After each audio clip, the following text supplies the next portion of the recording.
J'ai vaincu ma procrastination à une astuce bizarre. Fini les distractions inutiles. Essayez, vous verrez la différence. J'ai vaincu ma procrastination avec une astuce bizarre. J'ai vaincu ma procrastination avec une astuce bizarre. Je vais vous la partager.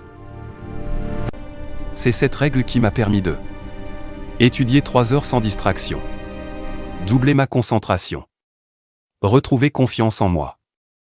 Si aujourd'hui tu luttes contre la procrastination, J'ai vaincu ma reste procrastination jusqu'à la fin, avec une astuce bizarre. parce que cette astuce pourrait littéralement changer ton année scolaire. Pendant longtemps, j'étais le roi de la procrastination.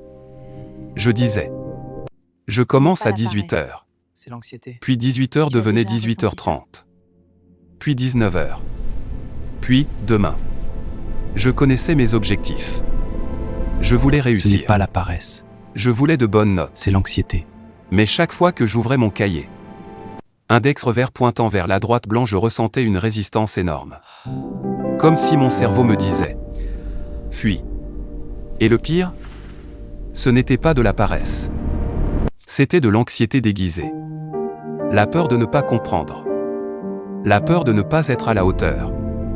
La peur d'échouer. Alors je faisais quoi? Je scrollais. Je regardais une vidéo. Je préparais mon espace de travail pendant 40 minutes.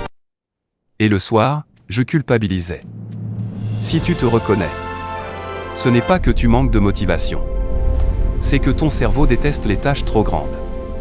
Un jour, j'ai lu une phrase qui a tout changé. Le cerveau ne procrastine pas les petites actions. Il procrastine les montagnes. Et là j'ai compris. Le problème n'était pas d'étudier 3 heures. Le problème était, commencer. Alors j'ai testé une règle bizarre.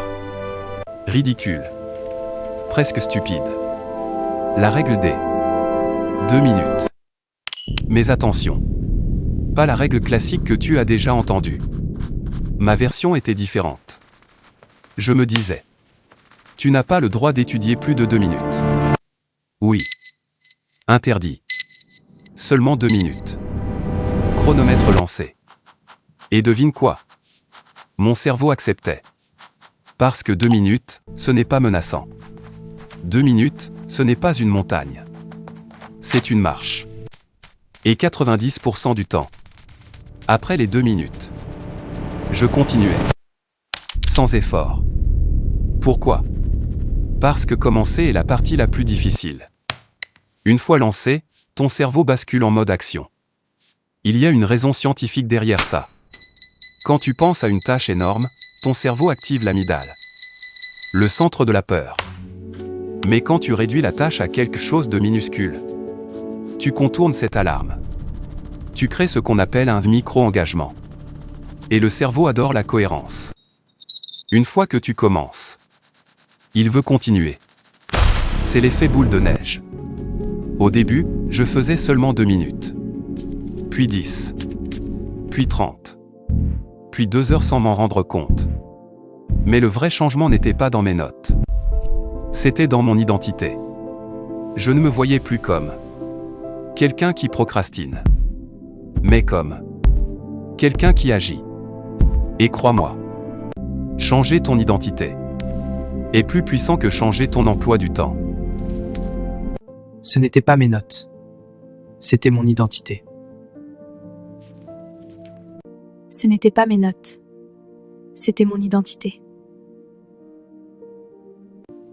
Ce n'était pas mes notes. C'était mon identité. Mes notes, c'était mon identité.